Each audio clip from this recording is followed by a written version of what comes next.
Espatriati ed espatriati di tutto il mondo, bentornati, una nuova puntata di Una vita da lontano live in podcast. Come sempre vi ricordo di iscrivervi ai nostri canali, in particolar modo al canale YouTube, di scaricare i nostri podcast e ovviamente di seguirci sui vari social come Instagram e Twitter, basta cercare Una vita da lontano.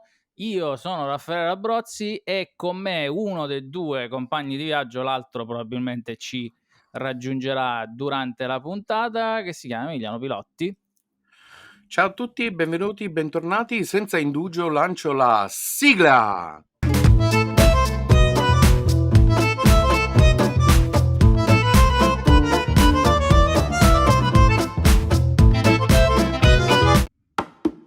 Eccoci.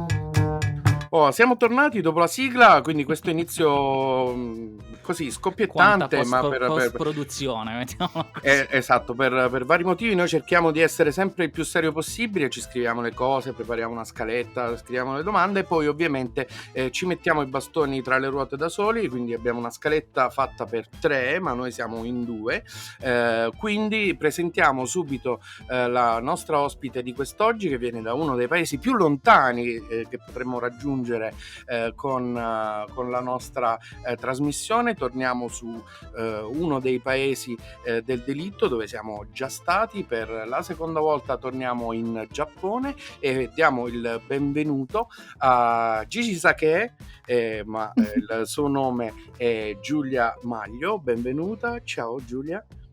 Ciao, grazie mille di avermi invitata oggi. Preferisci che ti chiamiamo Giulia o Gigi? Giulia va benissimo. Giulia va benissimo. Allora, Sì. il nostro tema di oggi, che da questa stagione abbiamo un tema, lo dice Raffaele perché io un po' mi vergogno. Allora, siccome bisogna avere un tema, ma soprattutto c'è una cosa che ci dicono tutti a noi expat, ecco Emiliano no perché è rimasto a Teramo, quindi ci viene solo a trovare in viaggio, ma un sacco di volte, anche scherzando ovviamente, ma qualcuno magari se lo prende anche sul serio, ci dice: ah, voi emigranti o expat, come chiamiamo noi, venite qui a rubarci il lavoro. E dicono anche le donne. Io adesso che sono emigrato in Irlanda e ho sposato una donna irlandese, quindi ho fatto proprio il giro completo. Quindi vediamo un po' se questa puntata ci racconta qualcosa di simile, no? Allora, Giulia, tu sei in Giappone dal 2015, se non sbaglio. Esatto, sono arrivata qui nel 2015. E ti sei rubata un giapponese. E anch'io ho rubato un uomo, però ho rubato un uomo, sì. Beh, Quindi c'è la verità, quindi ovviamente. E fai un lavoro che, oltre a esserti costruita, non dico inventata, ma insomma ti sei inserita in un settore che difficilmente vede stranieri e difficilmente vede donne, se non ho capito male, perché tu sei una sommelier di sake, come lo chiamiamo malamente Esatto. nel resto del mondo. In Giappone si chiama in un altro modo, da quanto ho capito. Esatto, vedo che hai fatto i compiti, hai studiato. Esatto, ho studiato. Poco, ma ho studiato. Sì. Sì, io sono arrivata qui del 2015 e all'epoca, se me l'avessi chiesto, non avrei mai immaginato di fare questo lavoro ad oggi, sinceramente. Però adesso sono diventata sommelier di sake e educatrice, nel senso che faccio corsi per chi vuole diventare sommelier. Quindi aggiungiamo cose particolari a cose particolari, diciamo, perché non solo hai, tra virgolette, rubato il lavoro, ma insegni anche come rubare il lavoro agli altri, insomma. Esatto, gli rubo il lavoro e insegno anche agli altri a rubare. Pessima, proprio sono pessima. Questo dimostra tantissime cose e uno ci può ragionare su di come il mondo cambia, di come ovviamente le cose nel tempo mutino anche grazie all'intervento dei singoli e delle singole storie, delle singole persone. Allora, tu vieni da Torino. questo, diciamo Sì. così, approccio al Giappone come è avvenuto? Per lavoro, studio, perché ti piaceva? Questa è la domanda classica che si fa e che facciamo giusto per dare un quadro di come si arriva Certo. a vivere all'altro capo del Mh-mh. mondo. Ma allora io, sono venuta qui la prima volta, a questo punto forse sono già 11 anni fa, ero venuta qui in viaggio, come tutti. Classico viaggio, per stare qui una decina di giorni. Io devo ringraziare tanto, i miei genitori perché loro, hanno fatto arti marziali per tantissimi anni e il loro maestro di arti marziali è giapponese ed è stato lui a, farci da guida durante il nostro primo viaggio. Io all'epoca non è che avessi una passione particolare per il Giappone, però quando ti dicono: "Andiamo in viaggio, c'è un maestro giapponese che ci fa da guida", non puoi dire di no, Eh no, no?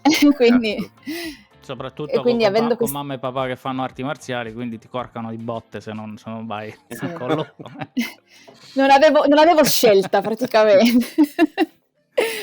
E quindi sono arrivata qui senza sapere niente del Giappone, senza nessun tipo di aspettativa, né positiva né negativa, non sapevo niente. E quando poi son tornata a casa, ho fatto di tutto per tornare indietro. C'è stato proprio una sorta di amore a prima vista in qualche modo e quindi ho cominciato poi a viaggiare un pochino tra l'Italia e il Giappone e ogni mio viaggio era sempre un pochino più lungo, no? Eh, Quindi hai avuto un avvicinamento repentino, ma comunque lento, nel senso a dosi sempre più grandi, e poi Sì, sì, ti sì. sei assuefatta e sei restata. E Esatto. la tua scelta di restare poi è stata maturata con un click, con una decisione repentina, no? Io adesso questa volta non torno indietro, oppure hai programmato un viaggio e poi era in programma di restare, quindi hai comprato un biglietto di sola andata o di andata e ritorno e poi non hai usato il ritorno? Ma allora io sono venuta qua, appunto, come dicevo, tante volte per turismo, finché essere solo turista e vedere la superficie, diciamo, non mi bastava più e ho deciso di imparare anche la lingua e di venire a impararla qui direttamente. Perché ovviamente impararla sul posto beh è la sì. maniera migliore per impararla velocemente anche e, ho fatto un periodo di studio di 6 mesi, qui in Giappone e avevo il biglietto del ritorno se non fosse che in quel momento c'erano tutta una serie di problemi burocratici, l'avrei buttato via molto volentieri e sarei rimasta. E in realtà ho dovuto tornare indietro, insomma ho fatto un po' di via vai finché poi finalmente nel 2015, mi sono trasferita, definitivamente e nel frattempo in tutti questo mio andirivieni tra l'Italia e il Giappone ho anche conosciuto mio marito che è giapponese, che è stato un motivo in più per tornare qui, ecco. Oh, questa cosa della lingua, diciamo così, per il Giappone è un problema particolarmente importante se uno vuole decidere non solo magari già di conoscerlo meglio e di più e poi soprattutto di trasferirsi perché non è una di quelle lingue che noi studiamo a scuola, che può essere un francese, un tedesco, un inglese, è Esatto. una lingua in più che ha completamente una base diversa, una- perché è una cultura completamente diversa, quindi è abbastanza alieno. Ci vuole un po' di volontà e i primi mesi immagino siano stati comunque difficili per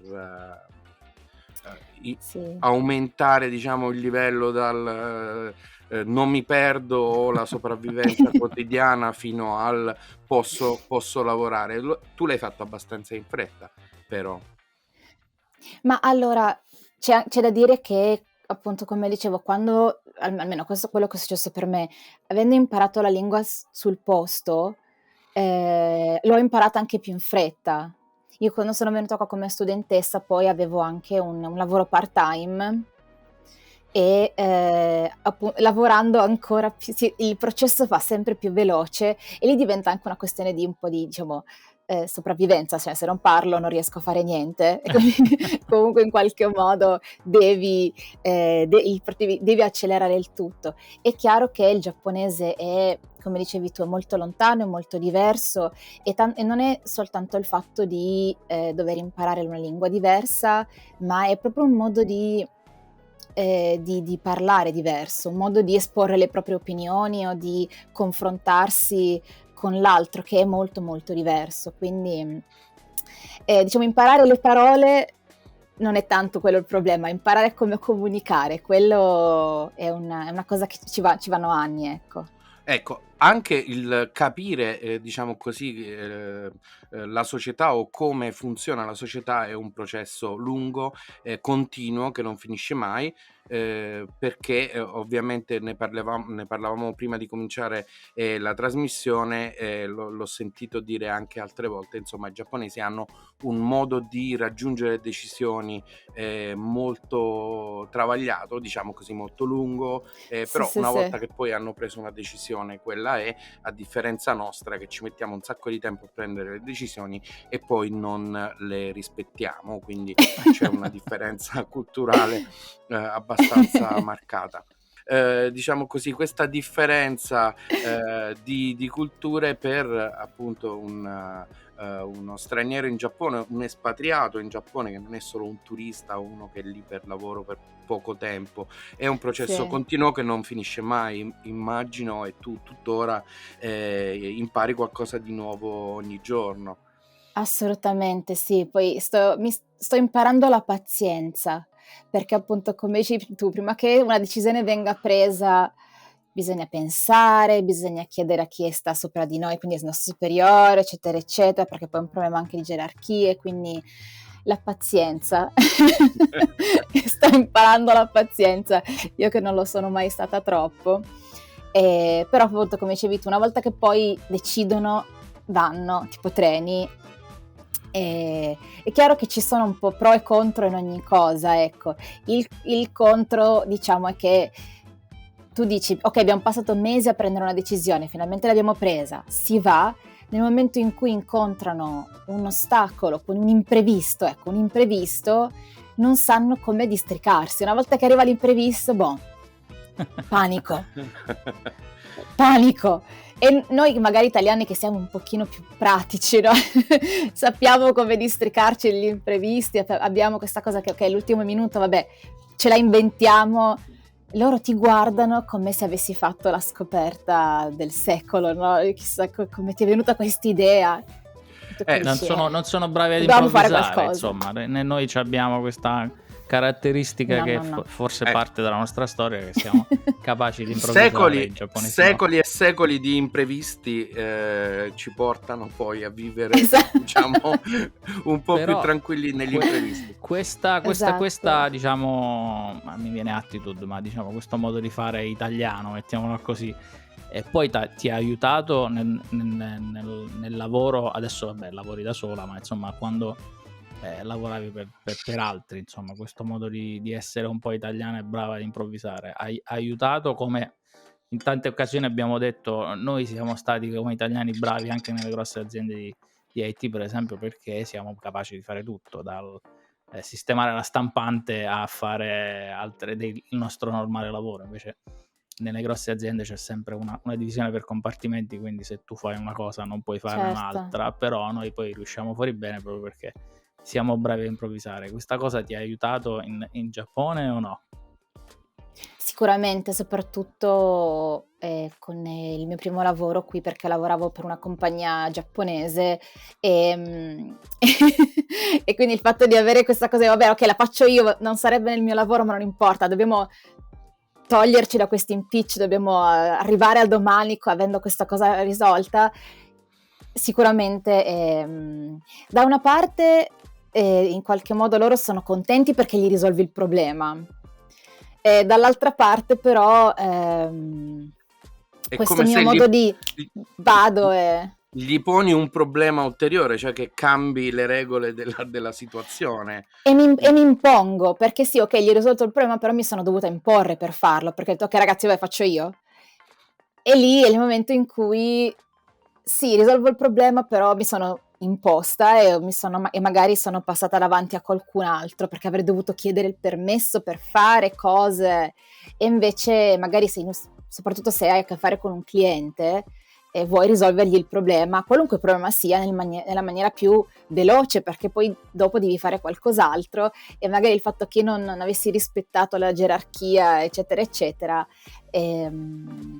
non sono cose che poi ti vengono a dire, perché non è che vengono poi a fine turno magari a dirti però tu avresti dovuto fare, perché i giapponesi non sono esattamente proprio bravi al confronto diretto, però sono cose che poi ecco si capiscono dall'atmosfera che si crea.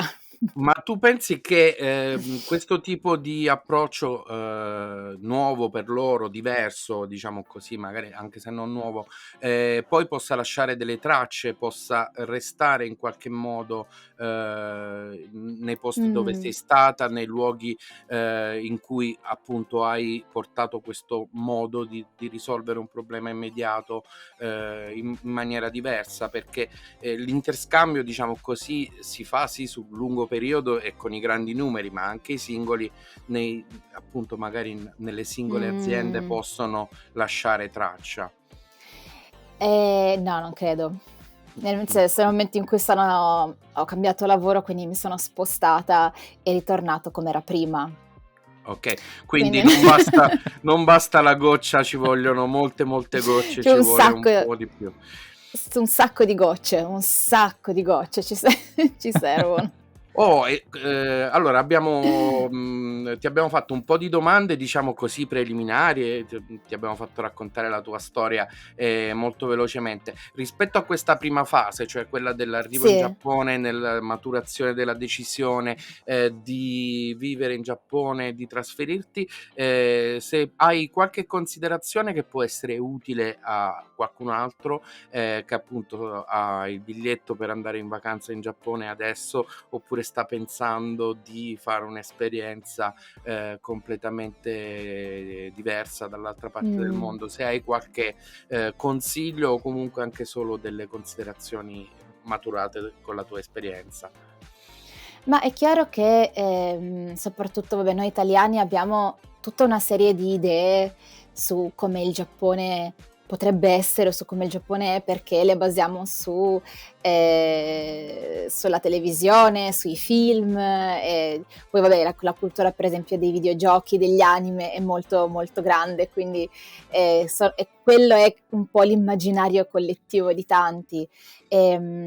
Oltretutto si dà sempre del Giappone un'immagine molto avanzata, molto tecnologica, ci sono tutte queste immagini con soprattutto alcune zone di Shinjuku in cui ci sono questi cartelloni pubblicitari giganteschi, neon, super tecnologia, che è vero, cioè nel senso, queste cose ci sono, non è che però i giapponesi hanno questa superficie, questo guscio molto moderno, ma in realtà sono molto molto legati alle loro tradizioni, e questo è veramente un paese molto lontano, quindi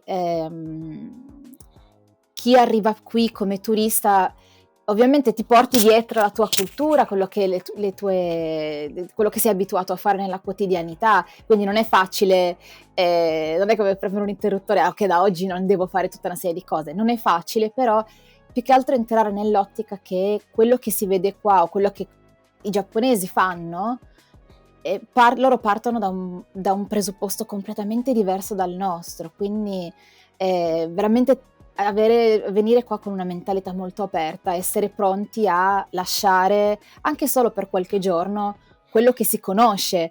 Esempio più quotidiano, il fatto di prendere il caffè. Quindi, per esempio, no? Che è la cosa, tutti quanti abbiamo questa cosa, la mattina ti svegli, prendi il caffè, vado giù al bar, mi prendo un caffè, no, perché qui ci sono delle sorte di bar che tra l'altro sono completamente diverse dai nostri, e il caffè classico è il caffè in stile americano, quindi per dirti, quindi già questa cosa di avere il caffè, o se si va, tanti che magari vengono qua e vogliono fare giustamente l'esperienza in una ryokan, che sono gli alberghi tradizionali giapponesi, il caffè non esiste, cioè tu gli chiedi, avete il caffè? No. Non esiste proprio. cioè non è un'opzione sul menù che puoi, no, quindi anche già solo queste piccole cose, Al no? massimo un tè, mettiamola così.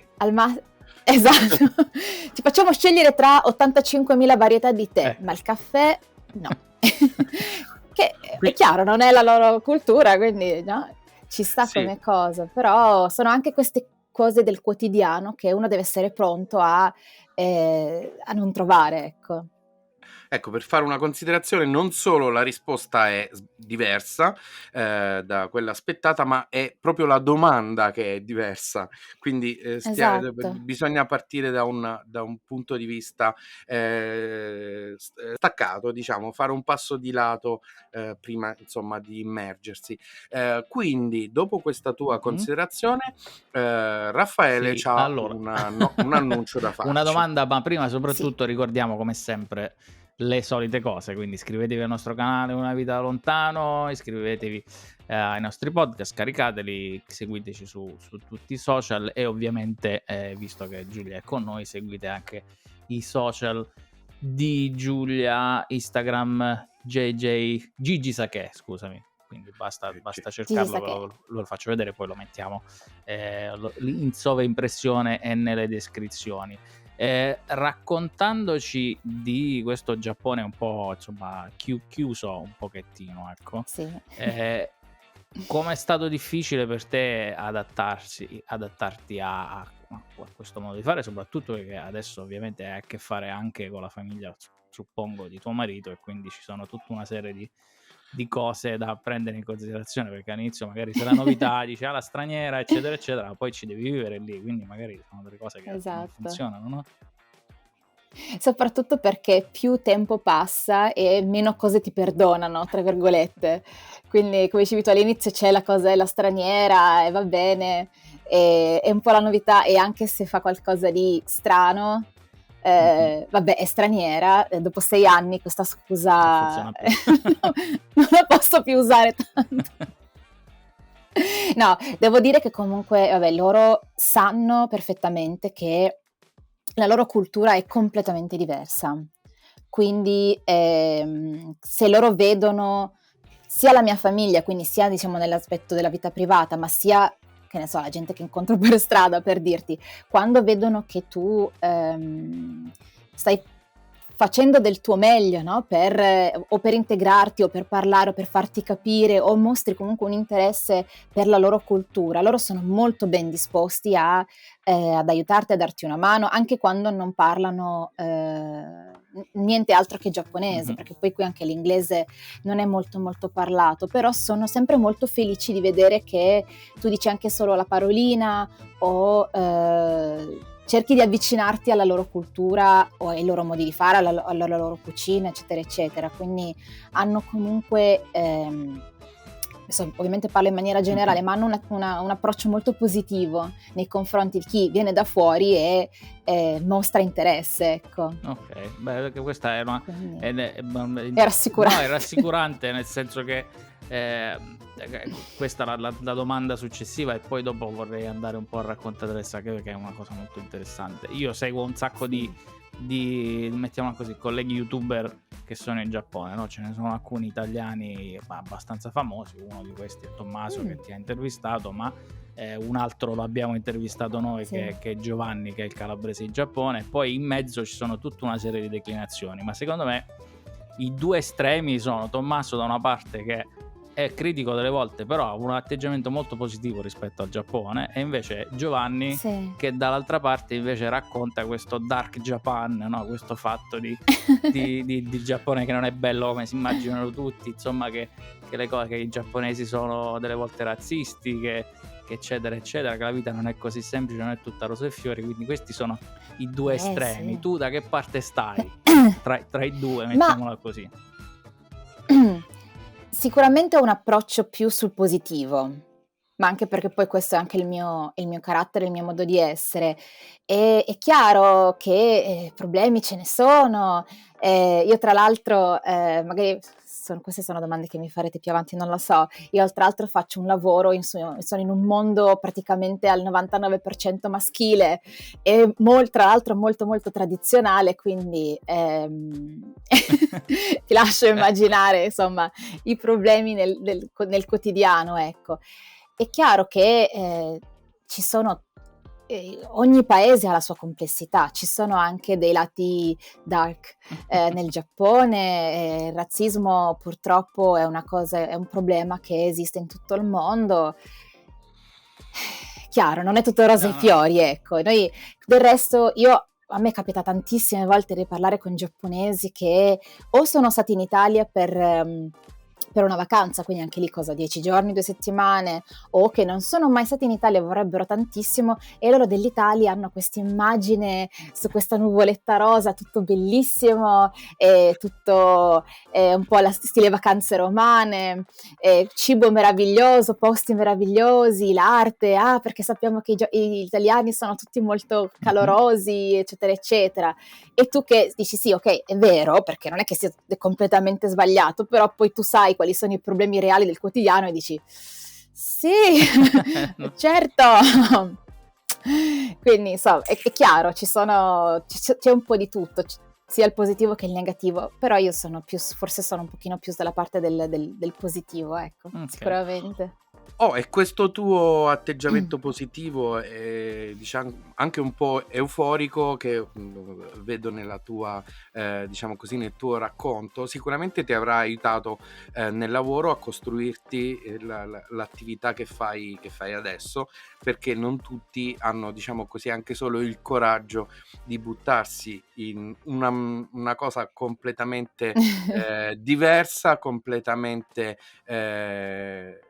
non dico aliena, ma insomma il sake, come lo chiamiamo noi, è una parte fondamentale della cultura giapponese, è uno dei tasselli, perché se non ho capito male, sake significa semplicemente alcol, giusto? Esatto. Per cui quello che noi chiamiamo sake in realtà si chiama in un altro modo che non ho ancora imparato, però era sostanzialmente l'unico alcol che c'era in Giappone, che c'è stato in Giappone per secoli, quindi è una delle qualcosa di più basilare del nostro vino, perché noi comunque oltre al vino avevamo tante altre forme alcoliche, quindi è una roba veramente culturalmente parlando molto importante per il Giappone. Buttarcisi dentro in un ambiente che è completamente maschile per tradizione, in un paese che è molto tradizionalista sicuramente su certe cose che vengono dal passato remoto, come può essere il sake, quindi ci vuole un sacco di entusiasmo, di forza di volontà per entrare in questo mondo e per ritagliarsi il proprio angolino, che è quello che hai dovuto fare tu. E questa è una storia che assolutamente vogliamo conoscere. come hai fatto, come ti è venuto in mente, come ci sei finita. Ma in realtà, come dicevo anche prima, io non avrei mai pensato di arrivare a fare di arrivare fin qui, e poi appunto chissà poi nel futuro cosa succederà. Però io ho iniziato quando sono arrivata qui in Giappone, mi sono buttata nel campo del turismo, soprattutto nel turismo gastronomico, perché la cultura culinaria di un paese secondo me è una delle cose più importanti. È un aspetto che ha sempre affascinato me quando ero in Italia, e quindi ovviamente la prima cosa, il cibo.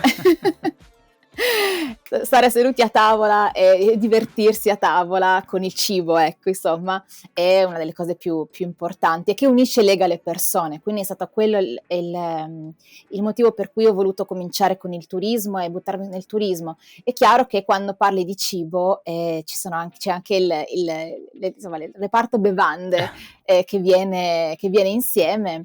E io facendo tour, portando i miei clienti in giro ad assaggiare diversi piatti, a fare questi tour gastronomici, all'inizio ho cercato delle informazioni sul sake, e all'inizio volevo delle informazioni per dare quelle 4 informazioni, quelle 4 risposte, e pensavo che sarebbe stato così, basta, cioè trovo le risposte, punto, finito lì, e poi no, o altri argomenti, altre cose. In realtà sono caduta in un tunnel, in un buco, non lo so. Da quelle 4 informazioni è stato che non ne trovavo abbastanza, finché appunto non ho deciso di andare a scuola, per diventare, sommelier qui a Tokyo. E tra l'altro è stato buffissimo perché era una scuola, giapponese ovviamente, e il corso l'ho fatto in giapponese perché, dice anche un po' di masochismo devo dire, perché lo fanno anche in inglese, ma io mi sono detta: "No, inglese è troppo semplice, facciamolo in giapponese, via".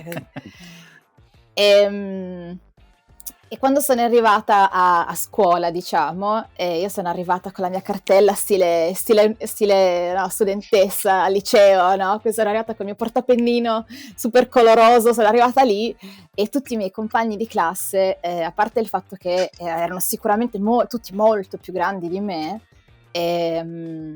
erano ovviamente la maggior parte uomini e ovviamente erano tutti giapponesi, e quindi quando io sono entrata in classe c'è stato un attimo si sono tutti girati della serie: questa si è persa, sicuro. Che cosa sta facendo qui? È stata un'esperienza molto molto divertente, ecco, già solo per quello.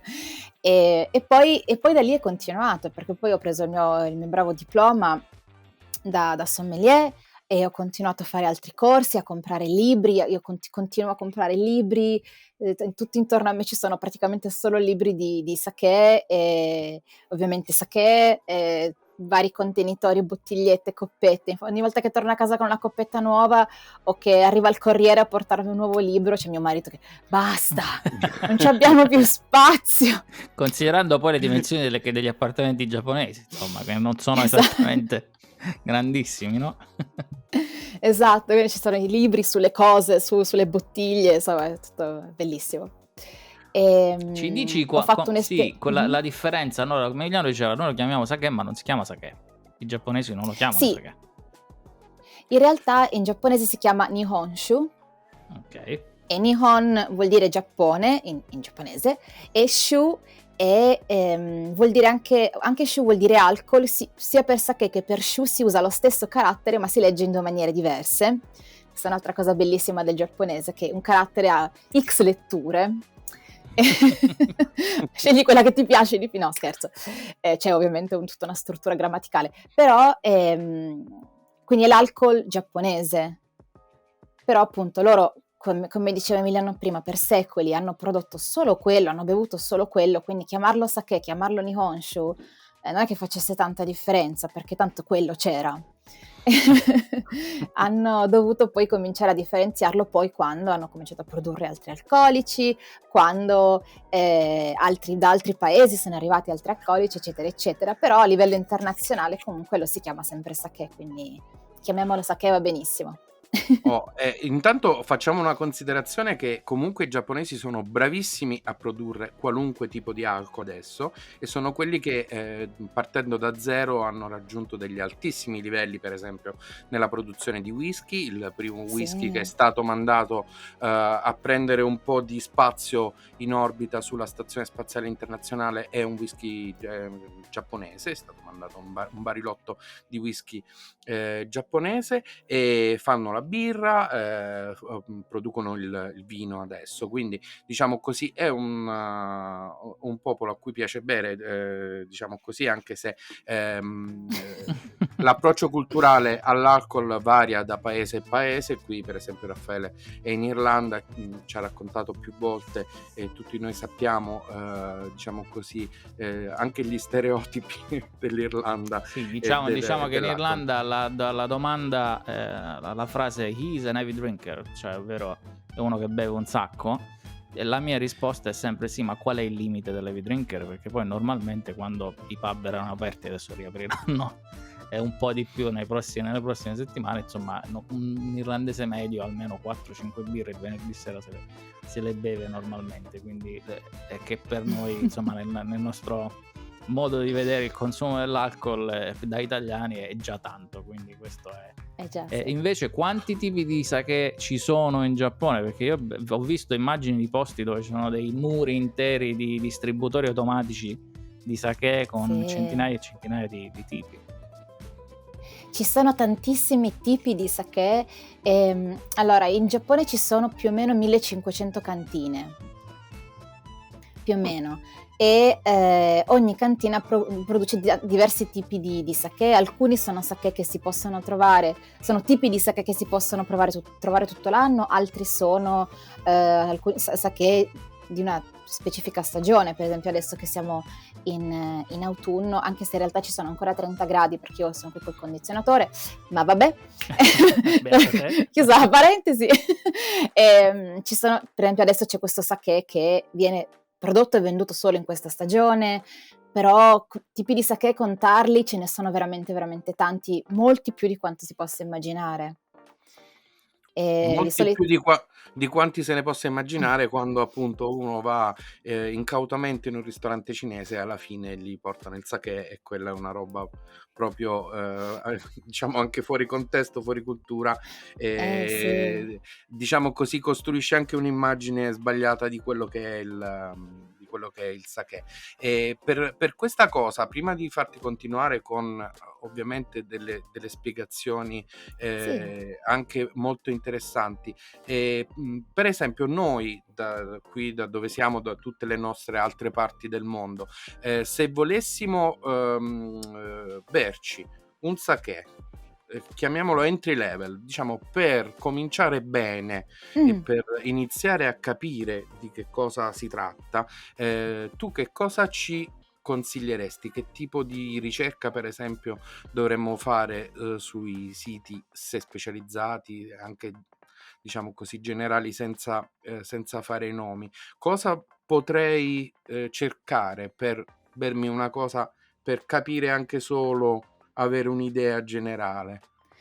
Ecco, poi è chiaro, vabbè, dipende dai paesi, ogni paese ha un distributore diverso, con marche diverse, eccetera, eccetera. A livello di tipo di sake, io anche di solito durante le mie degustazioni, di solito parto con un tipo di sake che si chiama Junmai Ginjo, Ok, e sì, l'ho scritto tutto qui. ve lo scrivo magari dopo, non lo so.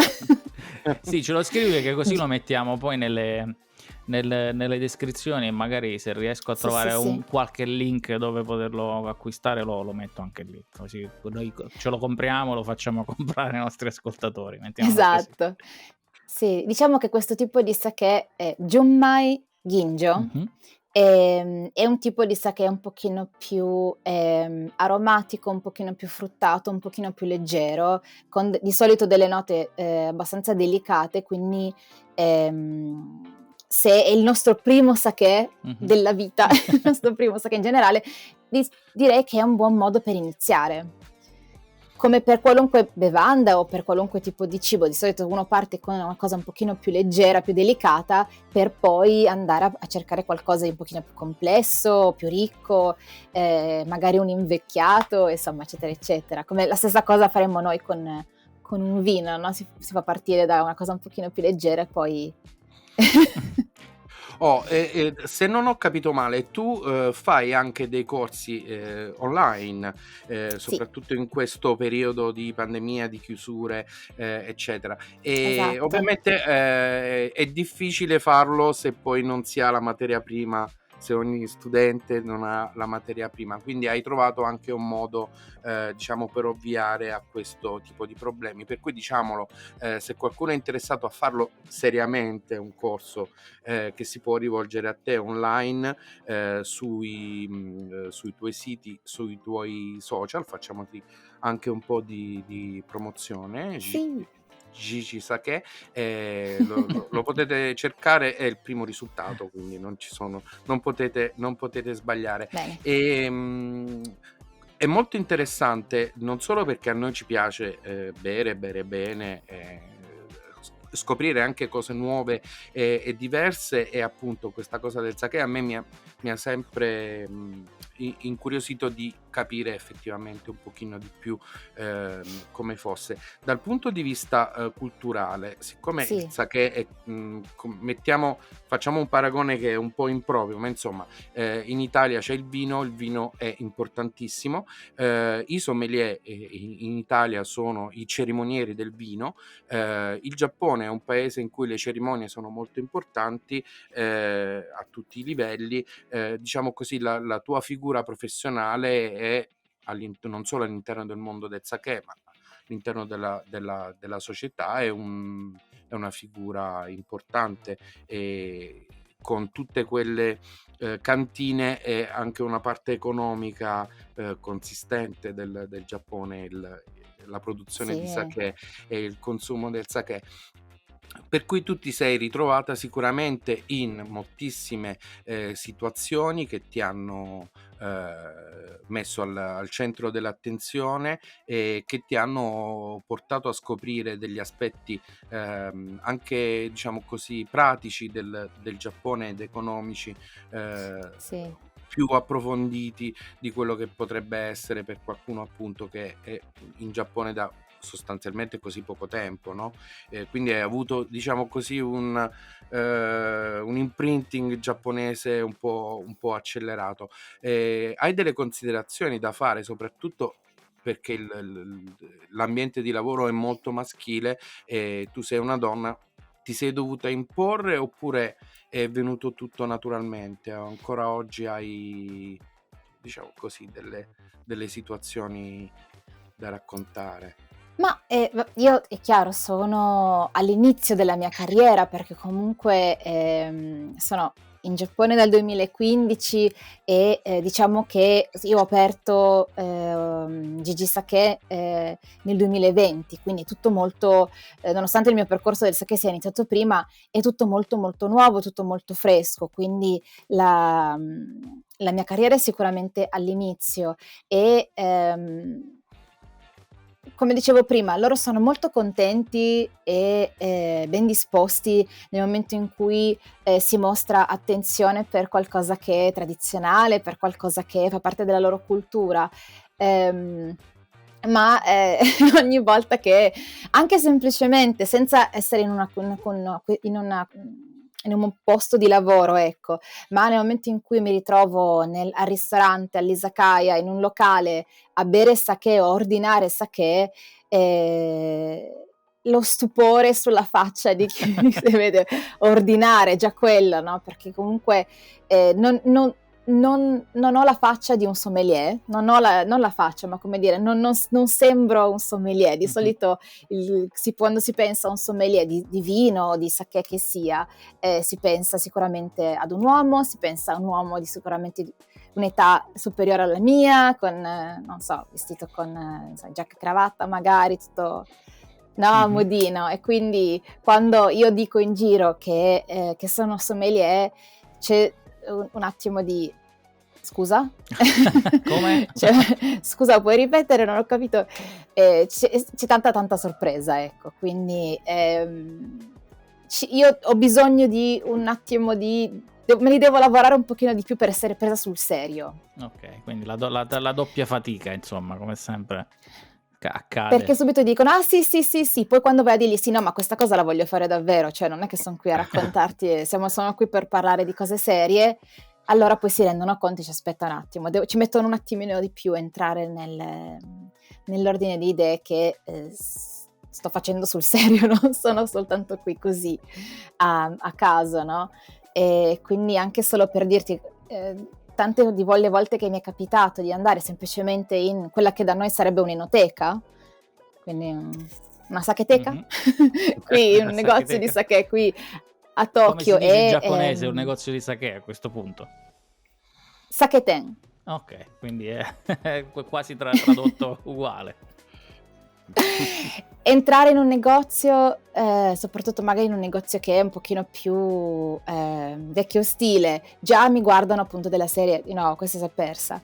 E magari poi cercano di approcciarmi magari con un inglese molto improvvisato e io che rispondo in giapponese chiedendo di un determinato prodotto o facendo una considerazione su quel tipo di sake, li vedi proprio che non sanno dove cercare l'informazione, cioè non riescono anche lì, non sanno come approcciarsi al fatto che non solo io parlo giapponese, ma gli sto facendo una domanda specifica sul sake e li vedi che hanno quei 10 secondi, anche qualche più di secondo, di panico, che non sanno come fa a sapere queste cose, no?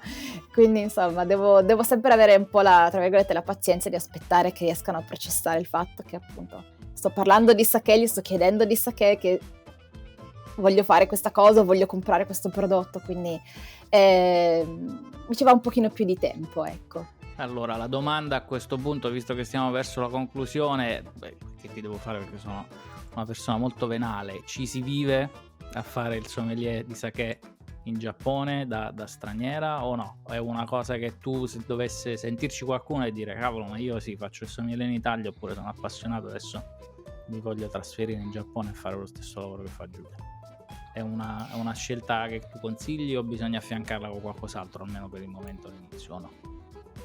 Sicuramente all'inizio va affiancata con qualcos'altro, nel senso che non è una cosa immediata, come un po' per tutto, nel senso che quando si apre una nuova attività, una nuova azienda, prima poi di che ci sia un ritorno, no? Che si vada di nuovo in positivo, ovviamente ci va il suo tempo, bisogna farsi conoscere e oltretutto appunto io sono qui e essendo in Giappone, ho una concorrenza molto molto ampia di gente che o semplicemente è giapponese o fa questo mestiere da anni, e quindi prima di entrare nel circolo, conoscere tutti, farsi conoscere, riuscire è chiaro che ci va tempo, quindi è un lavoro che dà tantissime soddisfazioni, ma non si può pensare di arrivare oggi faccio la sommelier, da oggi sono sommelier e di diventare così di improvviso, no? Ricchi. Ci va ovviamente un po' di tempo. Oltretutto il sake, sembra strano dirlo, ma in Giappone il sake non è consumato così tanto come si pensa. I giapponesi, il consumo di sake da parte dei giapponesi sta calando, perché adesso loro vogliono bere il vino, vogliono bere la birra, vogliono bere tutta una serie di cose che non sono tipicamente loro. Del resto io mi sono appassionata al sake, loro si appassionano al vino, certo. Per esempio. E quindi non è un settore che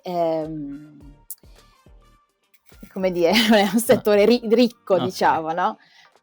È un Con settore calma. che in questo momento in Giappone non è in espansione, però potrebbe diventarlo esportando di più di quello che si produce, che è quello che succede per esempio col vino in Italia e in Francia da tanto tempo. Arriverà anche quel momento lì e serviranno delle figure come la tua, di straniera, formata in Giappone, quindi competente in questo settore, anche per fare questo salto Certo. di allargare e di esportare. Quindi a un certo punto naturalmente sarà una cosa che avverrà. Io te lo auguro, anche Sì. perché così avrai molto più spazio e soprattutto, essendo straniera, conosci un po' meglio gli stranieri di quanto possono farlo appunto dei giapponesi, che magari non hanno avuto nessun tipo di contatto di studio professionale. Quindi no, ci sono delle situazioni di integrazione ed è importante Certo. sicuramente per la vita proprio di un singolo, ma poi anche per un intero settore. Non dimentichiamoci che poi le persone, appunto, ognuno è uno e ha le sue esigenze, la sua vita, e quindi noi sostanzialmente con questa considerazione siamo arrivati alla fine della nostra puntata. Ti ringraziamo calorosamente per essere Grazie a stata voi. con noi. Lo diciamo ai nostri ascoltatori, questa era la nostra seconda puntata della terza stagione, la 58esima complessiva, e Giulia è la nostra 59esima ospite, per la precisione, proprio per dire le cose come stanno. Ecco. In conclusione di puntata ti lasciamo il microfono aperto per fare una conclusione, come come vuoi, fare i saluti o dire qualcosa che ci siamo dimenticati di chiederti, per esempio. Ma più che altro, giusto così, volevo solo finire un pensiero di prima. La cosa positiva è che il sake adesso viene importato tanto, cioè viene esportato tanto all'estero, quindi sta un po' tornando anche la curiosità da parte dei giapponesi, e una figura come me, che è una figura inaspettata nel mondo del sake, attira un po' di attenzione in qualche modo. Dici: "Ma questa qui cosa sta facendo qui? Sentiamo cosa ha da dire". Quindi c'è anche questo senso di novità che sicuramente sta portando un cambiamento nel mondo del sake, e sta portando anche una visione diversa del sake. Quindi sono curiosa, sarò così emozionata di vedere cosa sarà il futuro e cosa ci sarà nei prossimi anni per quanto riguarda il sake. E insomma, volevo ringraziarvi per questa chiacchierata di oggi, siete stati così carini da chiamarmi, mi ha fatto molto piacere. Perfetto.